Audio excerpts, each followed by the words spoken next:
লেখিকা সুপ্রিয়া ঘোষের অভিমান। আমার না আজ ফিরতে বেশ রাত হবে পায়েল। ওই যে সুদীপদা, আমাদের অফিসের সিনিয়র, ওনার মেয়ের আজ 1 বছরের জন্মদিন। ওখানেই যাব, সব বন্ধুরা একসাথে থাকবো, তাই ফিরতে কটা বাজবে ঠিক নেই। অফিস যাওয়ার আগে সুমিত আয়নার সামনে দাঁড়িয়ে চুল আঁচড়াতে আঁচড়াতে কথাটা বলল। পায়েল তখন খাটের ওপর সুমিতের অফিসের ব্যাগটা গুছিয়ে রাখছিল। সুমিতের কথা শুনে ও হাতটা থামালো, একটু ইতস্তত করে বলল, সুদীপদা তো সেদিন বাড়ি এসে আমাদের দুজনকেই যেতে বলেছিলেন, আমি তাহলে তৈরি হয়ে থাকব? সুমিত চিরুনিটা ড্রেসিং টেবিলের ওপর রেখে পায়েলের দিকে ঘুরল।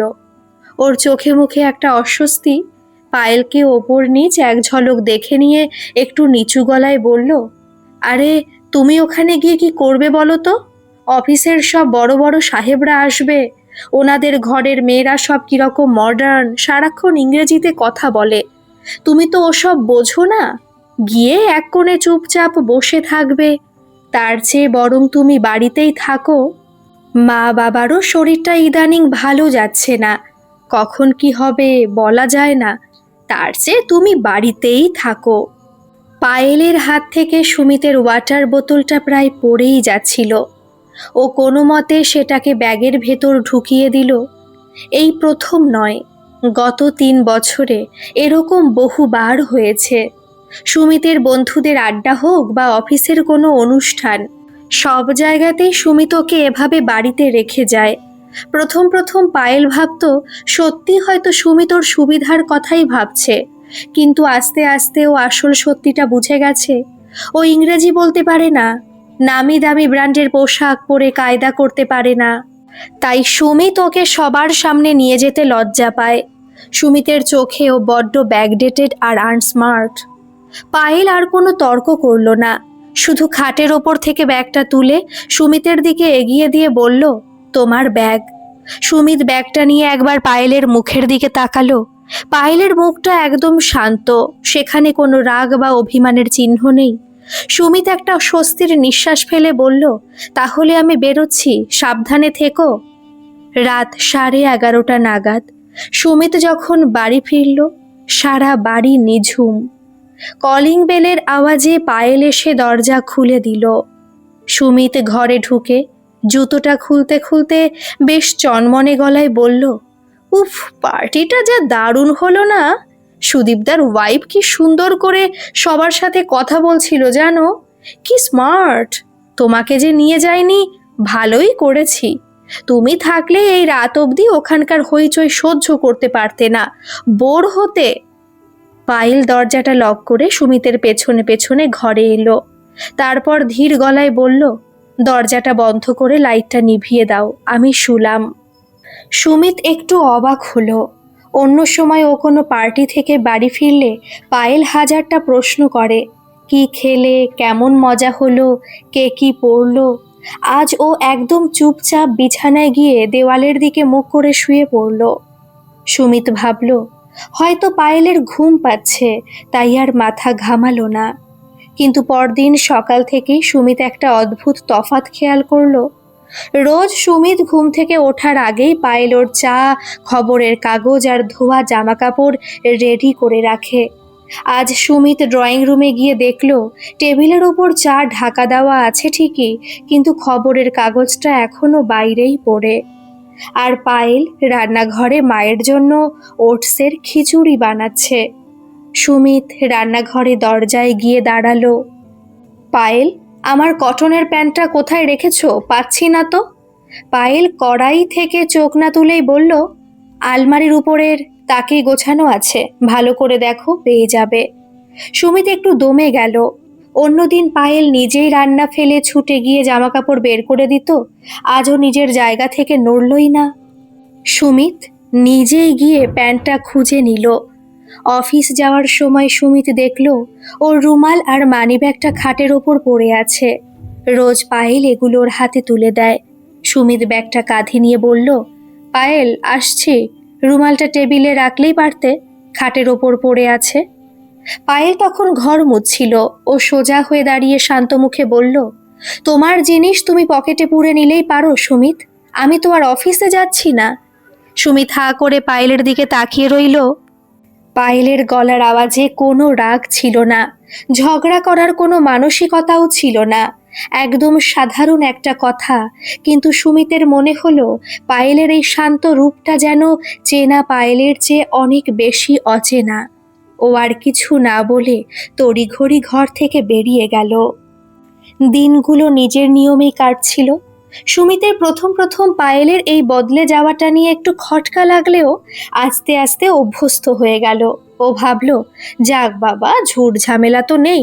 পায়েল আর কোথাও যাওয়ার জন্য বায়না ধরে না, বন্ধু বান্ধবদের নিয়ে খোঁচায় না, নিজের মতো থাকে। সুমিতও নিজের অফিস, পার্টি আর বন্ধুদের আড্ডা নিয়ে মেতে রইল। কিন্তু পায়েল এই শান্ত হয়ে যাওয়ার আড়ালে নিজেকে অন্যভাবে তৈরি করছিল।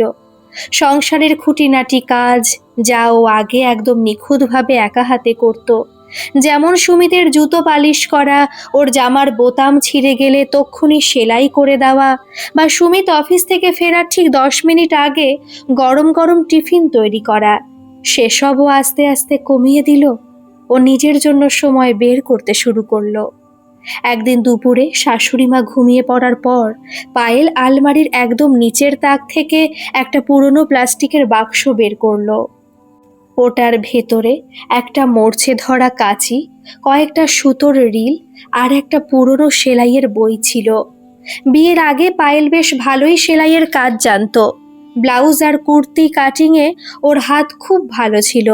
কিন্তু এই কবছরে সুমিতার এই সংসারের চক্করে ও সব সুতো ছুঁচের কথাও ভুলেই গিয়েছিল। পায়েল বাক্সটা নিয়ে এসে বারান্দায় বসলো। একটা পুরনো সুতির শাড়ি বিছিয়ে ও বুকলেট দেখে মাপঝোঁক করতে লাগলো। ঠিক তখনই শাশুড়িমা ঘর থেকে বেরোলেন। পায়েলের কাণ্ড দেখে উনি একটু অবাক হয়ে বললেন, কি করছো বৌমা? দুপুরবেলা ওসব কি ছড়াতে বসেছো? পায়েল মুখ তুলে হাসলো, বলল, মা, ভাবছি একটা দর্জির দোকানে যাব। পাড়ার ওই মোড়ের মাথাটায় যে রমাদির দোকানটা আছে না, ওখানে গিয়ে একটু খোঁজ নেব। শাশুড়িমা কপালে হাত ঠেকিয়ে বললেন, দর্জির দোকান কেন? আবার নতুন জামা বানাবে? পায়েল বলল, না মা, নিজের জন্য নয়। রমাদি একা হাতে অত ব্লাউজ, চুড়িদার বানাতে পারে না। একজন লোক খুঁজছিল। আমি ভাবছি ওখানে গিয়ে 2-1 ঘন্টা কাজ করব। হাতটা তো তৈরিই আছে, একটু প্র্যাকটিস করলে হয়ে যাবে। শাশুড়িমা কিছুক্ষণ চুপ করে পায়েলের মুখের দিকে তাকিয়ে রইলেন। পায়েলের চোখে একটা জেদ দেখতে পেলেন তিনি। তিনি আর বাধা দিলেন না, শুধু বললেন, সংসারের কাজ সামলে করতে পারলে করো, সুমিত যেন আবার অশান্তি না করে। পায়েল মনে মনে হাসল। সুমিতের অশান্তি করার মতো সময় কোথায়? ও তো নিজের দুনিয়াতেই ব্যস্ত। পরের সপ্তাহ থেকেই পায়েলের রুটিন বদলে গেল। দুপুর 2টো থেকে বিকেল 4টে, এই সময়টাও রমাদির দোকানে গিয়ে বসত। প্রথম প্রথম হাতটা একটু কাঁপছিল, কিন্তু কদিনের মধ্যেই ও রমাদির দোকানের সবচেয়ে ফিনিশিং কাজ করা কারিগর হয়ে উঠল। রমাদি খুশি হয়ে ওকে প্রথম মাসের শেষে কিছু টাকা হাতে দিল। টাকাটা হাতে নিয়ে পায়েলের চোখের কোণটা কেন জানি একটু ভিজে উঠেছিল।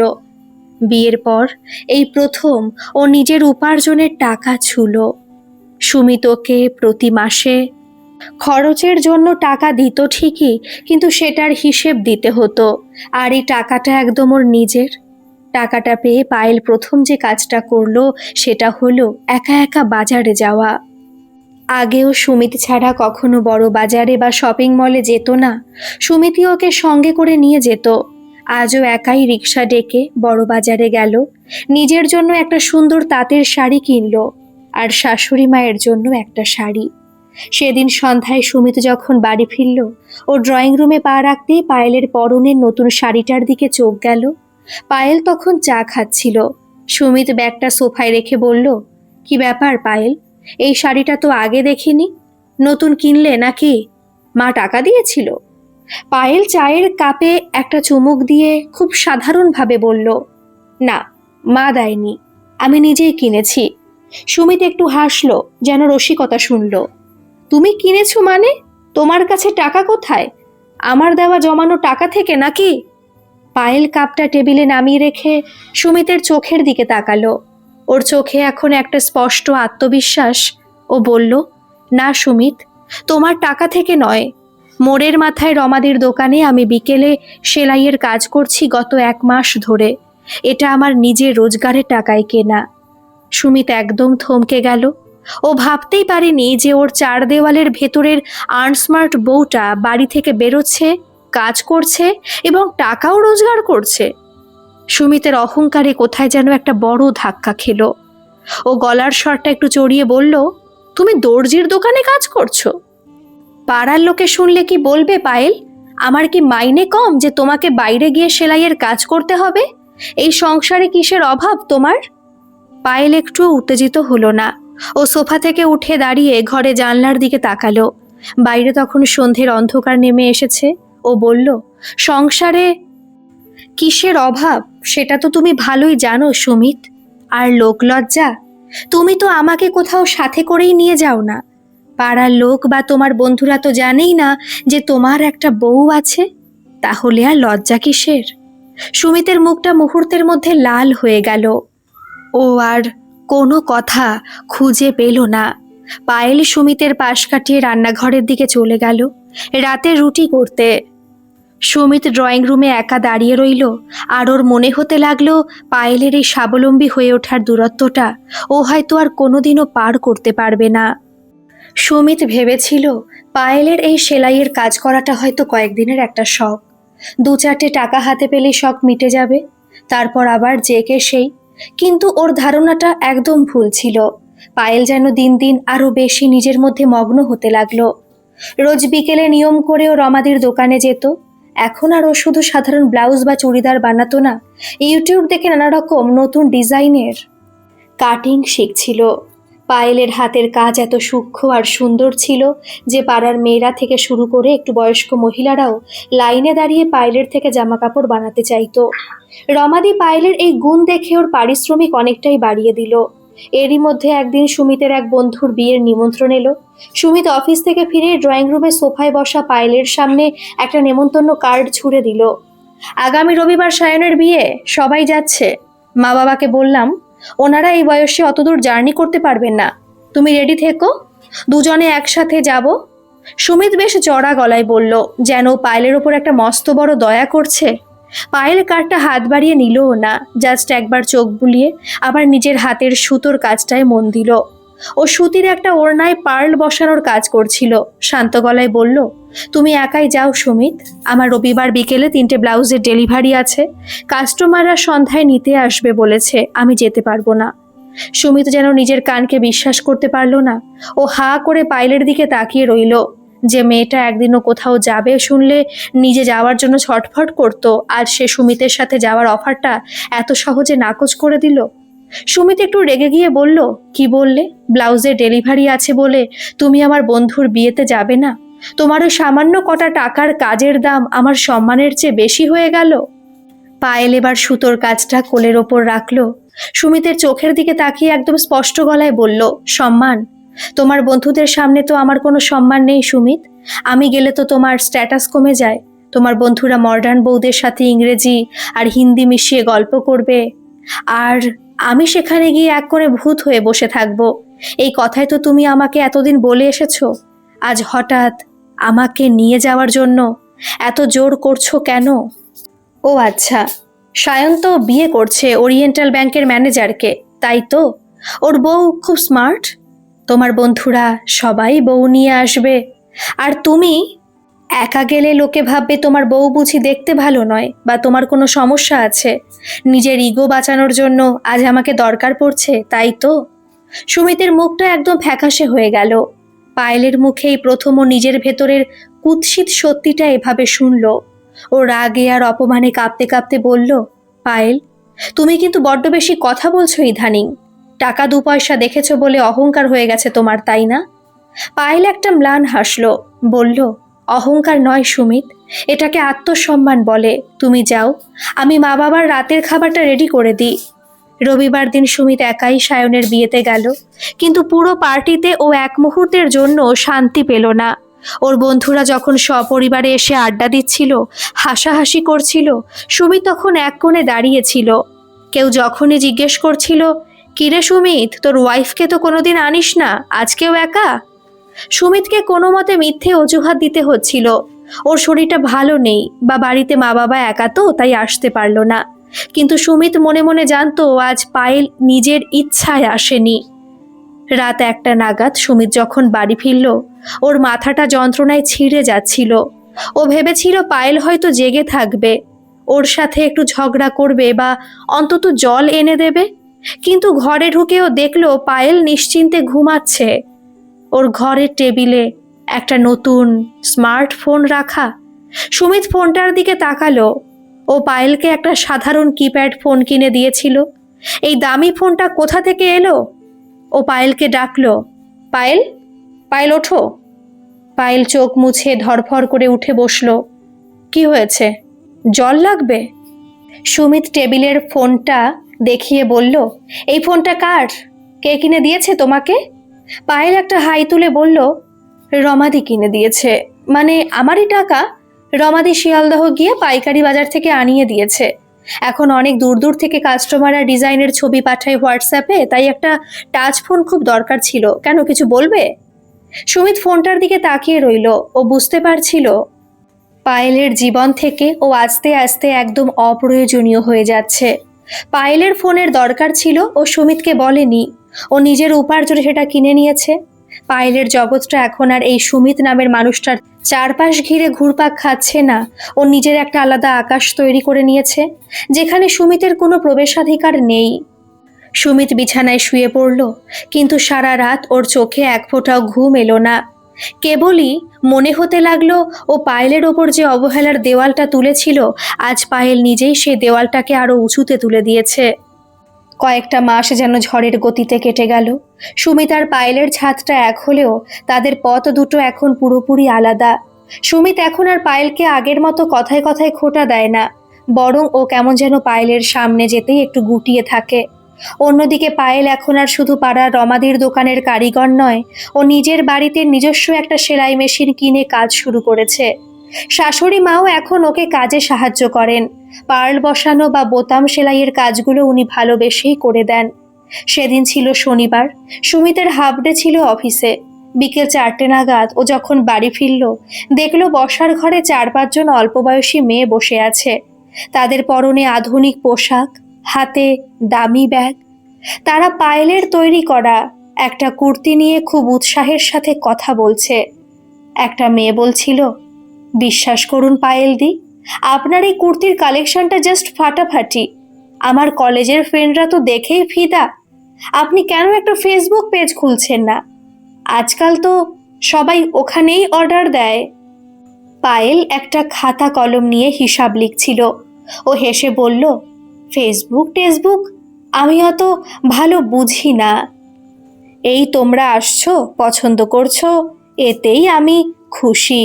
সুমিত দরজার বাইরে জুতো খুলতে খুলতে সবটা শুনল। ও ঘরে ঢুকতেই মেয়েগুলো একটু চুপ করে গেল এবং পায়েলের থেকে বিল মিটিয়ে জামাগুলো নিয়ে বিদায় নিল। মেয়েরা চলে যেতেই সুমিত ব্যাগটা সোফায় রেখে পায়েলের সামনে গিয়ে বসলো। ঘরের পরিবেশটা কেমন যেন ভারী হয়ে আছে। সুমিত লক্ষ্য করলো পায়েলের পরনে একটা খুব সাধারণ কিন্তু চমৎকার ম্যাচিং করা শাড়ি, চুলটা সুন্দর করে খোপা করা। ওকে কেমন যেন একটা আলাদা মানুষ মনে হচ্ছে, যার মধ্যে একটা চাপা তেজ আছে। সুমিত বেশ কিছুক্ষণ পায়েলের দিকে তাকিয়ে থেকে শেষমেশ বলেই ফেলল, পায়েল, ইদানিং তুমি আমার সাথে কেন এভাবে চলছো বলো তো? আমি কি খুব বড় কোনো অপরাধ করেছি? পায়েল খাতাটা বন্ধ করে শান্ত চোখে সুমিতের দিকে তাকালো, বলল, কিভাবে চলছি সুমিত? তোমার খাওয়া, মা বাবার ওষুধ, কোনো কিছুতে কি খামতি পাচ্ছ? সুমিত একটু চটে গিয়ে বলল, আমি কি শুধু খাওয়া আর ওষুধের কথা বলছি? তুমি আগের মতো আর আমার সাথে একটাও কথা বলো না।